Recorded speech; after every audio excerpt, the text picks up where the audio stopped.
envie, pour finir, hein, vous êtes porte-parole. ouais, j'avais envie de vous finir de faire un saut pour, qui va un peu rejoindre les choses qu'on a vues, que j'ai évoquées tout à l'heure avec Guylaine Cloquet, des situations, pour essayer de se dire que ça veut dire quoi concrètement. C'est comme ça le travail sur les signes, quand d'un coup on est sur la création quand on est avec des gamins.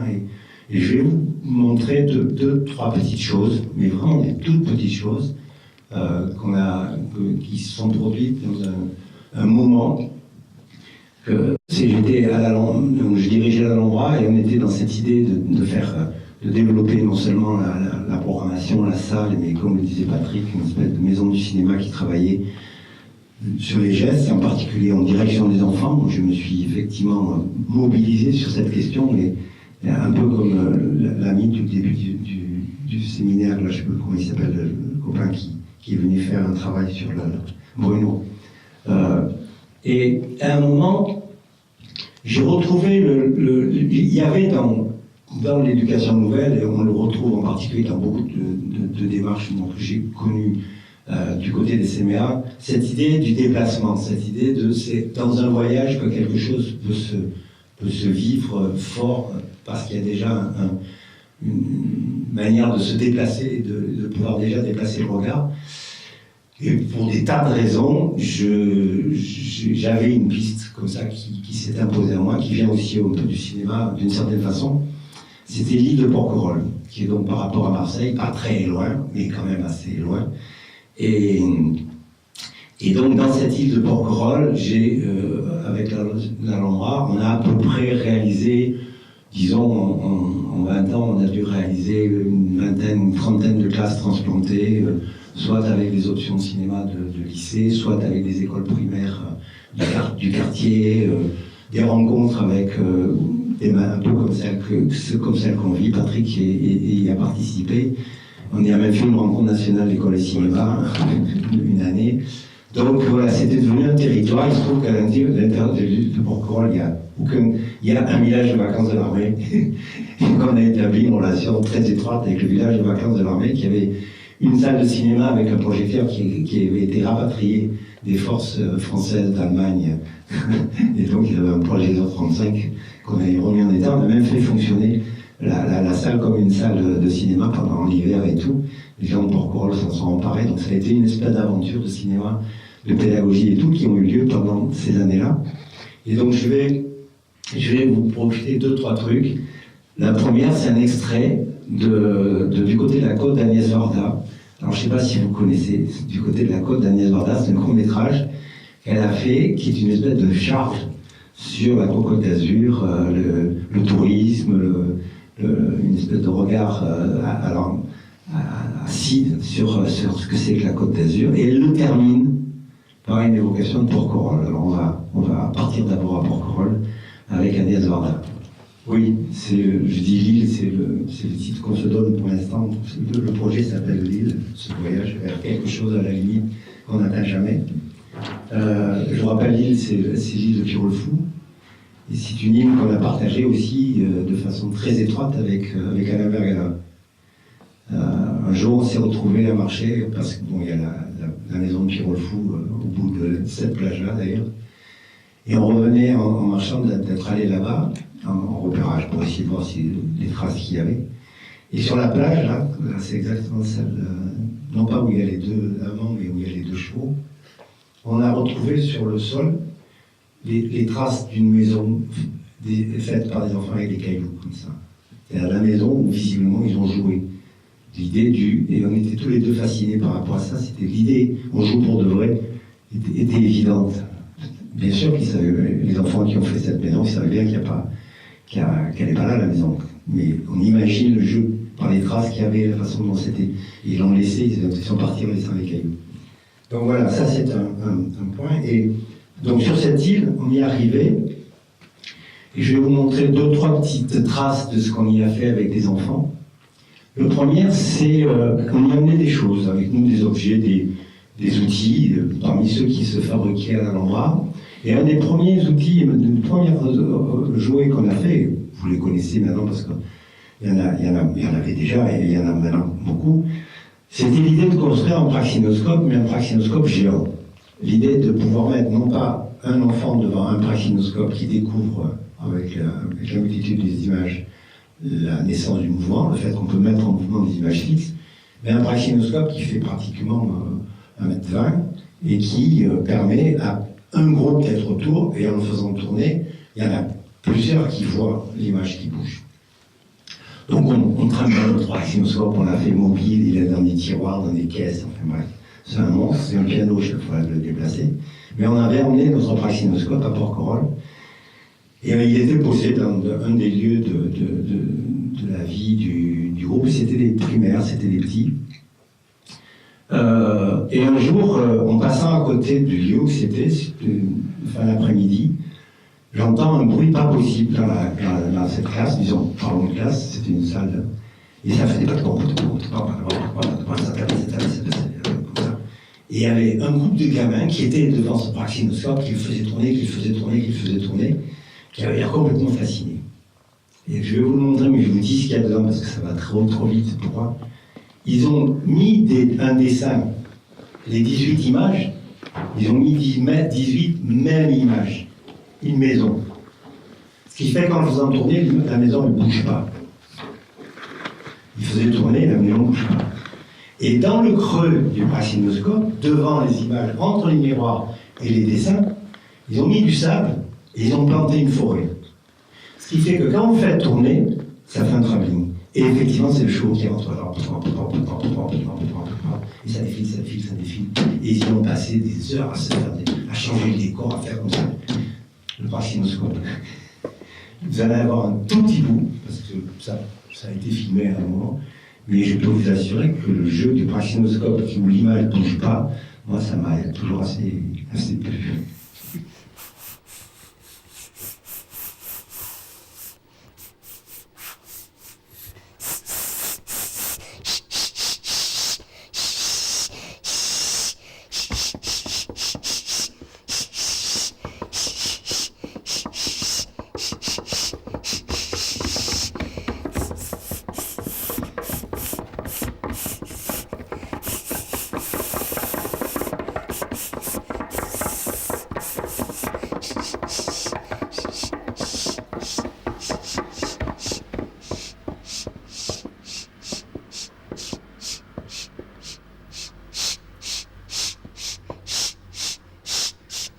Et c'est eux qui ont fait le plan.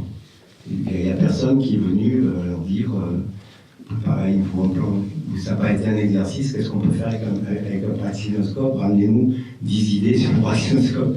C'est simplement, voilà, c'est une espèce de moment. Être capable de détourner une machine de ce point de vue. Alors ça c'est un premier. Un deuxième qui est peut-être plus...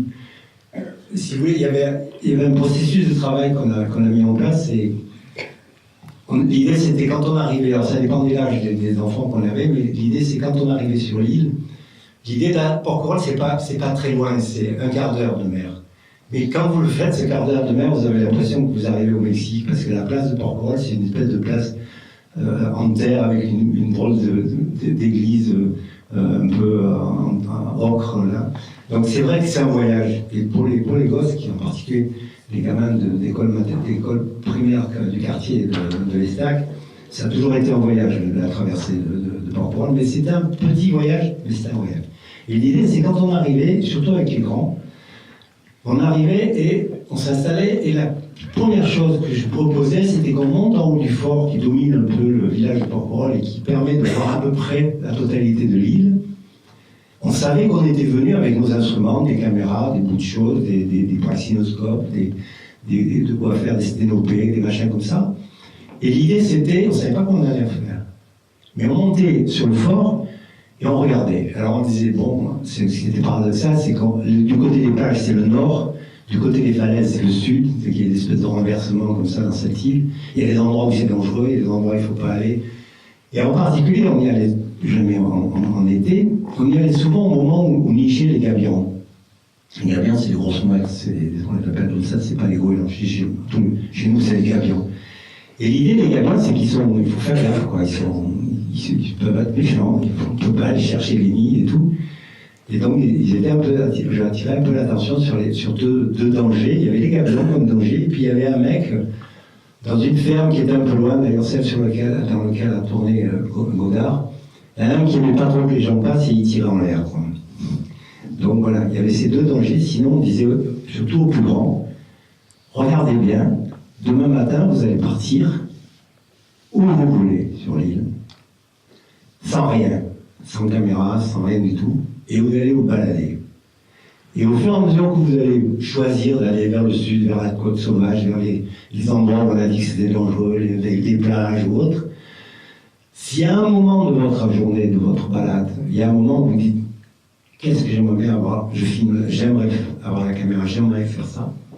Bon, et l'idée le soir, c'était, quand vous rentrez, bon, éventuellement vous prenez 2-3 notes sur cette situation-là, en disant j'aurais bien aimé mettre ma caméra, j'aurais bien aimé avoir une caméra, j'aurais bien aimé filmer là. Et de même, vous repartez, alors soit tout seul, parce que vous avez raconté ça, il y en a d'autres qui disent ah oui, moi j'aimerais bien partir avec toi, soit tout seul, soit deux, vous partez avec une caméra et puis vous commencez. Et en fait, ça a duré 6 jours, 7 jours. Et je pars, je reviens, on regarde, je pars, je reviens, je regarde. On peut un peu monter, parce qu'on travaillait en quart de pouce et on pouvait à peu près monter des bouts d'images. Et j'étais allé jusqu'à l'idée, vous montez, vous regardez, on regarde dans la grande salle, on avait la possibilité de projeter une salle un peu comme ça, dans le village. Et je disais, et après, on efface tout et on rentre. J'ai jamais pu effacer quoi que ce soit. De ça. C'était un contresens absolu de ma part d'imaginer ça. Il n'y avait rien, il n'y avait pas de projet, il n'y avait pas d'écriture, il n'y avait pas de dire on va travailler sur la nature, on va travailler. C'était, vous partez, vous vous accrochez à ça, on y va. Une des classes, un des souvenirs les plus extraordinaires de ça, c'est des gosses. Quand on était avec un groupe, le classe élémentaire, on ne les laissait pas partir. C'est les grands que je laissais partir à travers l'île. De toute façon, des fois, on a pris des risques pas possibles, même avec des ados. Donc les classes, c'était un peu le même principe, c'était on part, où est-ce qu'on a envie d'aller? On y va en groupe, on part. Et c'était en 2003, c'était le début de la canicule, c'était au mois de juin. Une canicule, mais vraiment très très forte, et donc personne ne voulait aller au bord de l'eau parce que c'était au soleil. Donc les gosses, ils étaient tous à vouloir absolument aller plutôt dans les sous-bois, dans les endroits planqués. Et à un moment, on en avait 3 devant nous qui étaient là en train de secouer des arbousiers pleins de poussière, comme ça, et ils rappelaient Dame, venez voir, c'est la neige, c'est la neige, c'est la neige. C'était la poussière. Donc il y avait une espèce de fulgurance comme ça qui se jouait.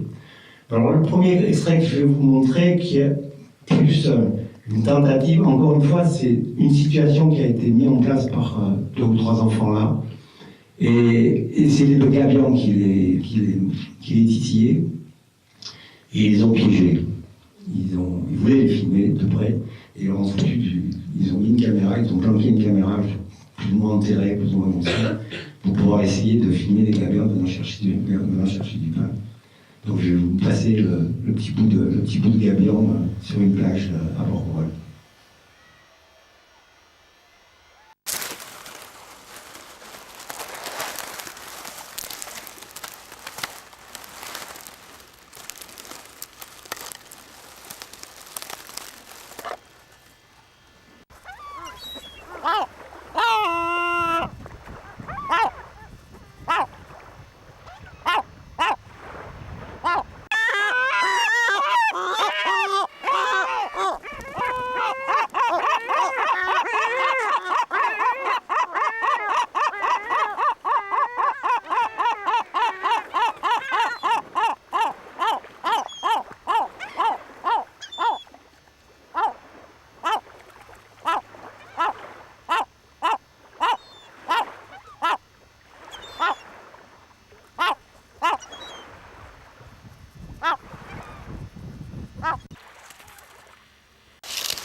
On a regardé avec quelqu'un qui a travaillé un moment avec nous, qui s'appelle Natacha Sivolnik, c'était donc la fille de Boris, et qui a vécu toute son enfance, elle n'en pouvait plus de Porquerolles, parce qu'elle a suivi son père sur Porquerolles pendant des années. Parce que Boris Cyrulnik, son problème, à un moment, sa grande préoccupation, c'était d'arriver à apprendre à parler gabian et à savoir ce que les gabians racontaient. Et Natacha, elle connaissait le gabian par cœur. Et en fait, là, celui qui gueule devant, il prévient, c'est pas sûr. Il y a une situation qui n'est pas claire. Et en fait, il empêche les autres de s'approcher. Là, il gueule comme ça. Il enlève un morceau de pain, il reste là, parce que la situation, enfin, c'est comme ça que ça a été interprété par Natacha, et elle en a parlé avec son père, la situation n'est pas sûre. Bien sûr, ça ne raconte pas. Et je ne le savais pas quand ils l'ont fait, mais il y a eu ce prolongement sur ce plan, c'est aussi un peu pour ça que je le montre. Et je vais vous en montrer deux autres maintenant, et après je m'arrêterai. Le premier, il est très court. Je vous le raconte un peu parce que c'est un peu comme le Fractionscope. C'est un processus de travail qui a duré à peu près sur les 4-5 jours sur une petite fille qui voulait absolument filmer. Elle a fait partie de la situation de la neige. C'était à l'époque où il y avait la canicule. Et elle arrive avec un petit bout de bois qui n'est pas plus grand que ça. Et elle vient d'un coup et elle le montre, elle lui dit, je ne sais plus si c'était à Natacha ou si c'était à Aristide. Ouais, non, c'est à moi. Monsieur, c'est un crocodile. Un petit bout de bois comme ça, c'est un crocodile. Hier, il y en avait un dans le lot qui ressemblait à ce bout de bois. J'ai failli le filmer en pensant au crocodile. Donc c'est un crocodile. Et l'idée c'est, ah bon, voilà, ben, écoute, je sais pas, raconte-le-moi ce crocodile. Essaye de voir. Elle a passé son temps à créer une situation, à creuser un trou, à installer l'herbe, à mettre le truc et tout. Ça a planté son bout de bois et tout. Et c'est un crocodile. Et le plan que vous allez voir, c'est une petite fille, elle n'est pas plus haute que ça, elle doit avoir 9 ans, 10 ans. Elle a sa caméra, elle est seule, hein. Elle a sa caméra, elle bouge les herbes du crocodile. Elle a simplement mis un son, qui n'est pas un son crocodile. C'est donc un tout petit plan, comme ça, de quelqu'un qui invente un crocodile.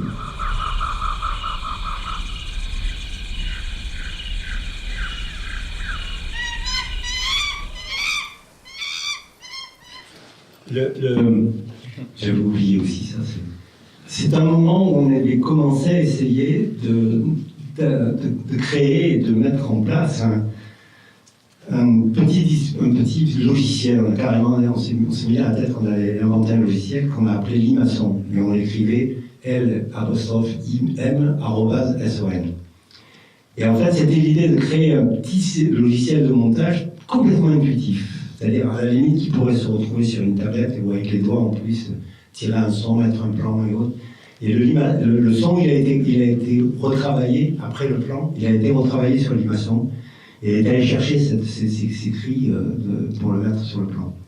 Donc c'est une situation, ce plan, elle a mis 4-5 jours, elle est restée 4-5 jours sur cette fabrication. Ce qui est magnifique dans ce plan, il résume tout le cinéma. Ça ne marche qu'à la croyance. Elle a décidé que c'était un crocodile. C'est un crocodile. Et le spectateur y croit. Et ça me rappelle une autre très belle expérience qu'on a fait ensemble avec aussi un gosse. On marchait le long d'un canal au-dessus de Marseille. Là aussi, même principe. On filme quelque chose que vous avez vu. Regardez pour voir. Et il y a un petit garçon qui filme une grenouille. Mais il n'y a pas de grenouille. C'était magnifique. Lui a vu une grenouille. Il disait, je filme la grenouille. Et voilà, le geste que l'on voit, c'est sa main qui dit à quelqu'un, filme la grenouille. Et la caméra va filmer la grenouille qui n'existe pas. Et les spectateurs ont vu quand même une grenouille, parce que lui a décidé que c'était une grenouille. Le spectateur du cinéma, il est là. C'est un acte de croyance. Si vous ne croyez pas que c'est Geronimo, mais que c'est Anthony Quinn, alors vous ne pleurez pas quand Geronimo meurt. C'est tout le secret du cinéma, ça. Il croit à un moment donné, lâcher prise. Ça, c'est aussi l'expérience du spectateur. C'est lui qui décide si c'est vrai ou pas. Ce qui me plaît aussi dans ces situations, c'est cette idée que, visiblement, elle est autant spectatrice que caméraman. Il y a cette idée qu'elle est... Le geste du cinéma, il est bel et bien dans les... Il n'est pas d'un côté dans la salle et de l'autre côté dans le studio. C'est bel et bien les gestes, ils se croisent dans l'expérience. Et le dernier que je vais vous montrer, après je m'arrêterai, je vous écouterai. C'est une situation, alors c'est une grande, une option cinéma, c'est une des premières qu'on a fait là-bas. On y va, c'est du genre, vous voyez là, vous allez demain. Et là, c'est une fille qui avait repéré, c'était assez loin, il fallait quand même marcher presque 2 heures pour aller sur l'endroit où elle voulait rester. Et elle y est allée pendant tout un de ses jours, elle a fait les allers-retours sur l'endroit qu'elle avait repéré. Et on était dans une période où il y a eu un Mistral pendant toute la semaine où on était, il y a eu un Mistral pas possible. Donc ils essayaient de se planquer, quoi. Ils ont cherché plutôt des trous, des endroits un peu improbables pour essayer. Et elle avait découvert une espèce de fortification qui était à un bout de l'île, qui est une fortification qui remonte plutôt à la guerre de 14, qui n'était pas une fortification de la guerre de 45. Et elle a passé son temps dans cette fortification. Elle était tout le temps dans son trou. On leur amenait des trucs qu'on n'arrivait pas bien à voir, mais elle y repartait. Donc dans le plan que vous allez entendre, le bruit, c'est le vent qui est juste au-dessus. Elle est dans une espèce de casemate, le vent est au-dessus. Et elle s'est mise avec sa caméra à être face à un objet en fer qui est là, accroché. Et après avoir ramené des choses une fois, 2 fois, chaque fois on regardait ensemble avec le reste du groupe. Il y avait toujours une espèce de... Le soir, on rentre et voilà ce que j'ai trouvé. On met ces pierres précieuses sur la table. Et elle est arrivée un jour, c'est pratiquement le dernier jour, avec le plan que vous allez voir, sans coupure, tourné en un seul geste, et qui n'avait eu aucune étape précédente du même ordre. C'est-à-dire que tout ce qui avait été vu avant, d'accord, c'était dans la casemate, d'accord, c'était à peu près sur les mêmes objets, mais on ne voyait pas trop. Et un jour, elle revient, et elle en revient avec ce dernier plan que je voulais vous proposer.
Le temps est complice de la vieillesse.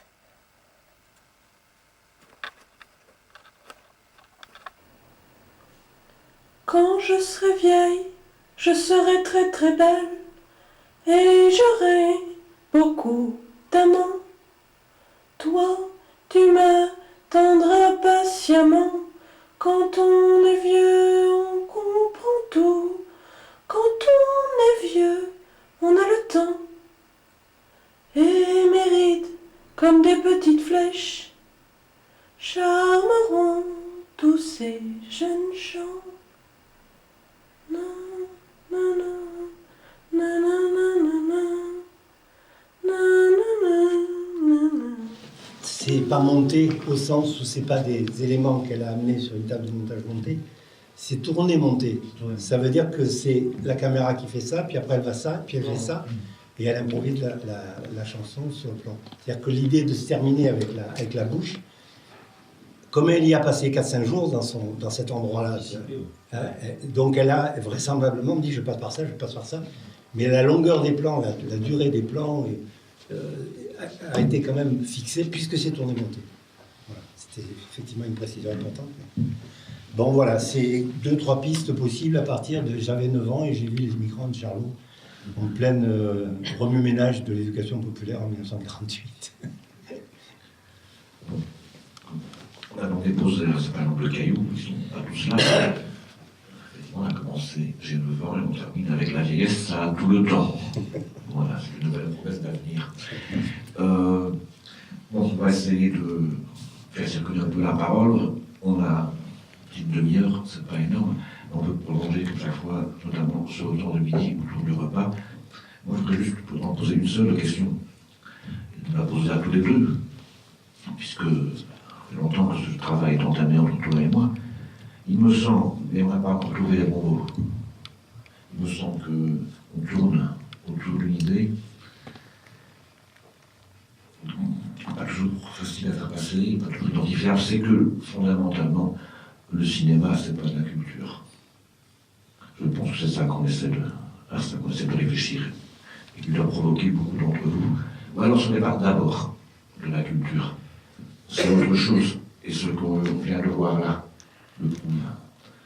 le cinéma, c'est d'abord une expérience artistique. C'est ce qui se passe entre le décor, entre l'image et le son, entre un terrain de jeu, entre un écran et ceux qui sont devant. Robert Kramer disait le cinéma, c'est ce qui nous arrive. C'est ce qui nous arrive pas n'importe quand. Ce qui nous arrive parce que ça tourne, parce que ça projette. Et je pense que si on a parfois, et ça a peut-être été mal pris par certains d'entre vous, et qu'il me faut qu'il y ait une générosité, si on a parfois une gens qui ont dessiné club pour ce genre de choses, c'est parce que ce qui est transmis dans ce genre d'endroit, et de plus en plus, et notamment via l'université, ce n'est pas le savoir du cinéma. Nous, ce qui nous intéresse, c'est le savoir du cinéma. Et ce qui est généralement transmis, c'est un savoir sur le cinéma. Un savoir sûr venu de l'extérieur. Nous croyons que le cinéma a son savoir à lui.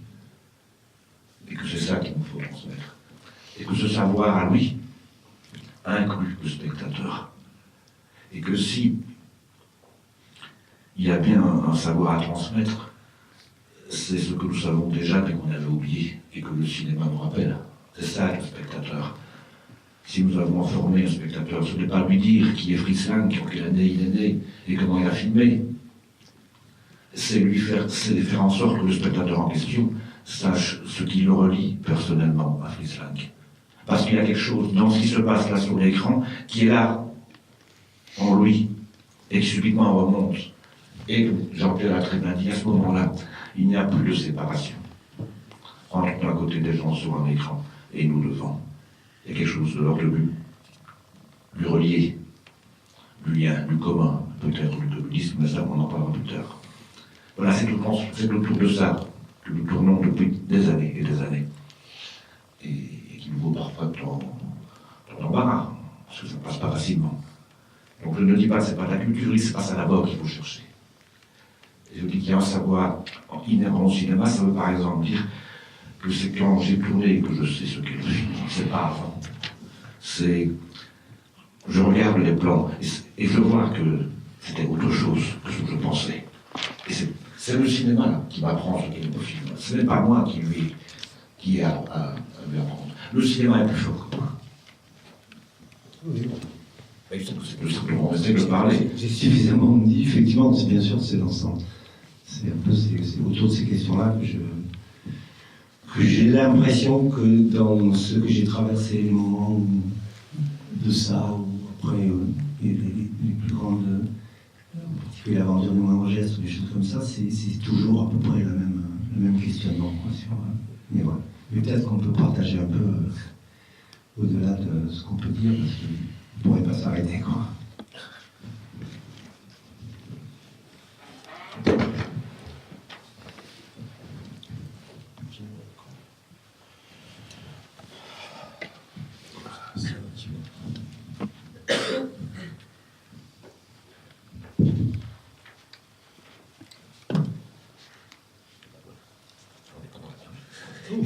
C'est pas grave, continue de parler. Allez, on va parler de silence, juste pour... Oui, je rebondis à partir de ce que vous venez de dire là. Je vais citer une expérience personnelle qui va tout à fait dans ce sens. Il y a quelques toutes petites années, j'en parlais à Chloé qui a disparu, il y a quelques petites années, je décide de faire un film de fiction avec des comédiens dont je suis le seul technicien. Et je fais un film sans scénario. On ne sait pas ce qu'on fait. On se lance. C'est pas vraiment d'improvisation dans la mesure où il y a quand même des lieux, il y a des bouts de dialogue, on ne sait pas comment ils se relient, etc. Et on tourne. Et arrive le moment du montage. Je tente un premier montage, c'était incompréhensible. J'appelle alors quelqu'un à la rescousse en disant tout seul je peux pas. Il faut que j'ai un dialogue avec quelqu'un d'autre, un autre regard, quelque chose qui va transformer, qui va me dire en fait ce que c'est que ce film que je ne comprends pas. Encore un échec. Et je le montre à Mireille d'abord, donc une monteuse. Elle était déjà malade, donc elle n'a pas pu. Elle a dit mais ton film il est là, mais tu ne le comprends pas.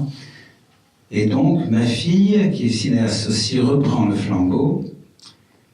Et elle me dit, je veux bien monter ton film, mais tu regardes pas.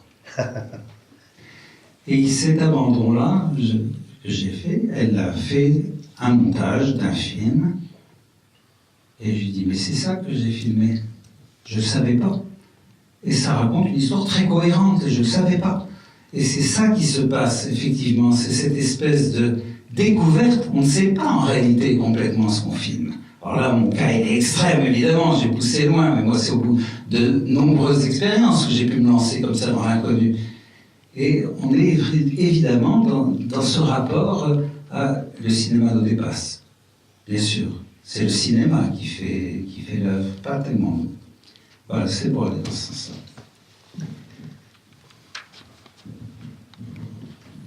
On peut partager beaucoup de choses sur cette base-là, tu as raison.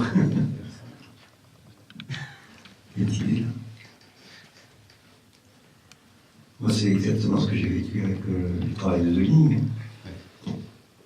Je ne le connais pas, je ne sais pas ce qu'ils ont tourné. On me donne une malle dans laquelle il y a des bobines. Je l'ouvre, je regarde et je me dis ouais, je le fais.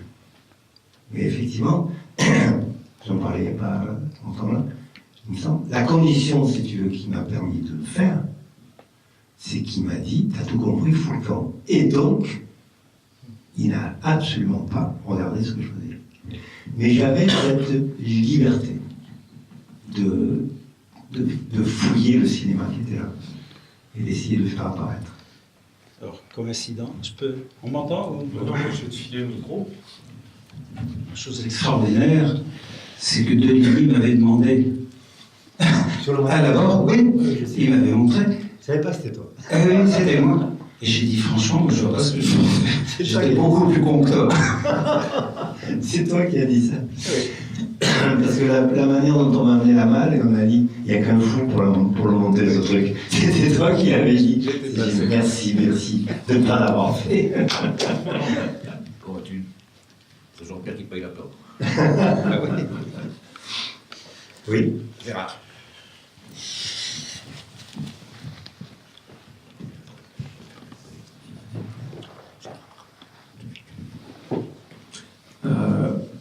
Je dois vous avouer que ce matin, j'ai failli pas venir, pour plusieurs raisons.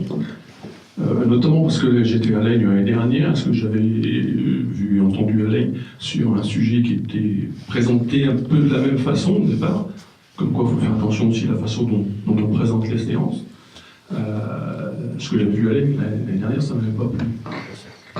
Mais bon, je me suis dit, ce matin, il n'y aura peut-être pas grand monde, on aura une espèce de vieux réflexe, on va aller faire nombre, quoi. Et je regrette pas du tout d'être venu, parce que autant ça m'avait pas plu l'an dernier, autant ça m'a très intéressé ce matin. Par contre, alors, moi, ça fait partie un peu de mes regrets par rapport à ce qu'ont pu être les rencontres du cinéma. C'est qu'il y avait un lien évident dans une partie de l'intervention par rapport à une séance qui a eu lieu en milieu de semaine, sur une question qui me semblait extrêmement importante. C'était comment montrer des films sans visa. Sauf que cette séance-là, elle était dans la salle 2, pendant ici, dans la grande salle, un séminaire. Il faudra aussi faire attention à la façon dont on nomme les choses. Ça ne me plaît pas du tout, le terme de séminaire. Et donc, cette séance qui me semblait extrêmement importante, parce que moi, c'est des questions qui m'intéressent. Comment montrer des films sans visa ? Et alors, la réponse que j'ai entendue, moi, m'affole un peu, quoi. C'est pas compliqué, il suffit de demander un visa au CNC. D'accord. Et j'ai même entendu, et puis on peut aussi faire rentrer le film dans le catalogue d'images de la culture. Oui. Et travailler avec le réseau dans les médiathèques. Si c'est ça, nous, enfin, dans des rencontres organisées par la Ligue, si c'est les seules réponses qu'on a apportées, mince, je suis tombé un peu par terre, quoi. Mais c'est pas nos réponses, hein. C'est des réponses entendues dans la salle. Et ça m'amène d'ailleurs à un autre regret, c'est qu'en début de semaine, parmi les premiers intervenants, il y avait Arnaud B qui a été présenté comme le programmateur de la Cinémathèque du documentaire. Et moi j'aurais aimé l'interpeller sur c'est quoi aujourd'hui la Cinémathèque du documentaire, où on est où. Alors, je ne sais pas si vous connaissez un peu cette structure, moi, l'expérience que j'en ai, moi, eu un peu par hasard. Il se trouve qu'on avait reçu il y a quelque temps Jogi Bertuccelli à Vidieu, et il nous avait parlé de ce projet-là, qui me semblait pouvoir être intéressant, même si j'avais bien senti que, enfin, on essayait de mettre sur la touche documentaire sur grand écran, ce qui ne me plaît pas forcément. Je trouvais que c'était un peu dommage, mais le projet semblait intéressant. Et puis l'année dernière, enfin l'été dernier, à l'USAS, il y avait ces rencontres professionnelles, mais ça, les rencontres professionnelles dans ce genre de trucs, c'est juste pour justifier les subventions de la BRAC et du CNC. Et là, la façon dont ça a été présenté, le projet cinémathèque du documentaire, là encore, je suis tombé par terre. Je suis trouvé face à une brochette de Parisiens, loin des réalités, enfin, t'as l'impression qu'ils définirent leur mois d'août à l'USAS et présentaient leur truc, là. Ce qui était clair, c'est qu'ils y voulaient créer des événements documentaires à Paris, et puis qu'il y aurait aussi des choses en province. En province, ils vont se démerder, ils feront ce qu'ils voudront, et ils pourront mettre le label Cinémathèque du documentaire dessus. Il y en a même une, enfin, parce que ces gens-là, des fois, le mépris le dispute à la condescendance. Et ils nous ont expliqué que c'était important d'avoir un événement comme national, parce que ces gens en province, quand même, qu'on allait leur montrer comment on projette correctement un film. Face à ça, je veux dire, et c'est pour ça que Arnaud, qui a l'air tout à fait sympathique, j'aimerais bien le savoir, soit ce qu'il fout là-dedans, soit s'il arrive à faire bouger les choses de l'intérieur, parce que sinon, c'est affolant. Et on est vraiment dans tout ce qu'on rejette. Une dernière chose, on va parler d'éducation populaire.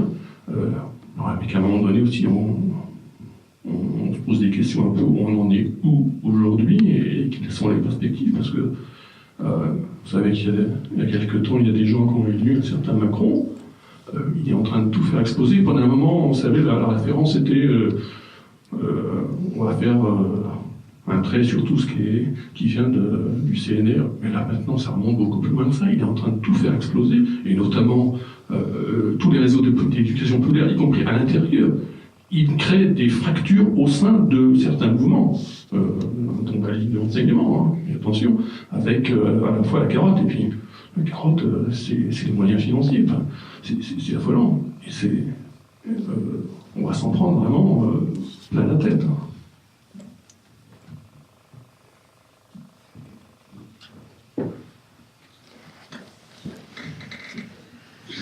Par rapport à cette dernière question, ce que je peut-être redis un peu, si tu veux, c'est que je partage complètement le sentiment que tu exprimes par rapport à la situation politique actuelle. Je veux dire, j'ai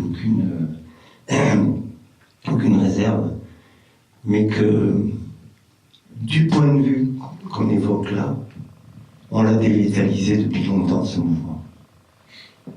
Je veux dire, c'est pas... moi, j'ai l'impression qu'on est plus dans un moment de nécessaire refondation. C'est quoi ce qui... Tu vois, un peu à partir de la phrase que j'ai essayé de citer, c'est une piste possible, de Marie-Josée Monzin, ou le travail qui se fait sur l'expérience artistique, ou sur la démocratie par rapport à ces questions-là, j'ai quand même l'impression que il y a quelque chose de dévitalisé. Et on l'a vécu au fur et à mesure des années. Moi, j'ai vécu à un moment, il me semble, au début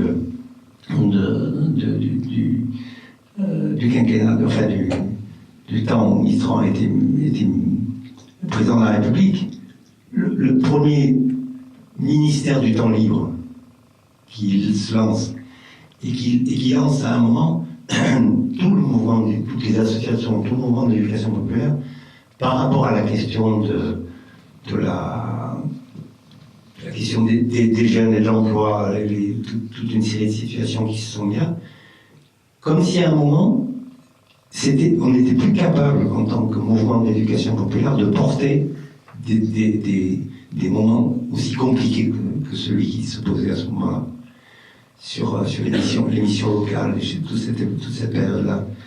Et on a encore vécu sur une réforme qui, à mon avis, était mal foutue par... Enfin, pardon, je me permets, l'histoire de l'aménagement des rythmes scolaires, autant c'est une piste passionnante à travailler, et déboucher sur, d'un coup, laisser venir un petit travail de 45 minutes à la fin, coupé de l'école, mise, et où la qualification absolument magnifique, c'est le BAFA. C'est comme ça que les élus ont fini par le tourner. Je veux dire, on n'est plus capable de porter collectivement, l'ensemble des mouvements qu'on appelle les mouvements d'éducation populaire, de porter des initiatives fortes au niveau du sens de ce qu'on est. Moi, j'ai l'impression que notre bagarre, elle est contre Macron qui a tout compris que ça. Tu vois, il faut la remettre en question, nos positions de 1946, sur ces questions-là. Moi, je suis persuadé qu'on a besoin de revenir à ce qu'on a accepté, à l'accord qui a été accepté. Justement, à cette époque, il n'y a pas de souci. Il fallait le signer, les lois sur le cinéma non commercial en 1946. Mais ça, la situation bougeant, il fallait être aussi complètement actif par rapport à ce qui s'est petit à petit. Si on regarde l'ensemble, je veux dire, on est sorti d'une période où effectivement on est obligé d'aller chercher des films dans les cinémathèques qui étaient fermées. Donc à un moment, on a pu supporter ça, les militants cinéphiliques ou les gens qui avaient envie d'autre chose, d'un rapport autre entre les œuvres et le public. Bon, les salles d'arrêt d'essai ont été créées par ces militants. C'est pas le commerce qui a créé les salles d'arrêt d'essai, ça a été la continuité, et ça a permis effectivement, dans de vraies salles, d'aller chercher des distributeurs et les aventures comme la commission enfants de l'Alcaïe et des choses comme ça, tout ça se mouvement. Où elle en est aujourd'hui, l'Alcaïe, par rapport à ça? Je veux dire, comment aujourd'hui, on peut se poser la question de savoir si ce mouvement-là n'est pas complètement englué dans une réflexion purement commerciale. J'ai évoqué la situation de l'autre jour, c'était ubuesque. On disait comment ça s'appelle, Rosine. À Roselyne. À Rosine, on lui disait, mais dépose un visa, cherche à avoir un visa, pourquoi faire? Pour qu'on puisse te prendre. Et au bout du compte, c'était quoi? Pour qu'on puisse toucher la TSA sur les recettes qu'on fera avec ton film. Parce que c'est ça, à un moment. Et l'équilibre financier qu'on impose par le système commercial, qu'on impose à la RSC, Et ils sont obligés il faut bien y arriver. Mais cette logique-là, elle est mortelle, quoi. Enfin, selon moi, hein.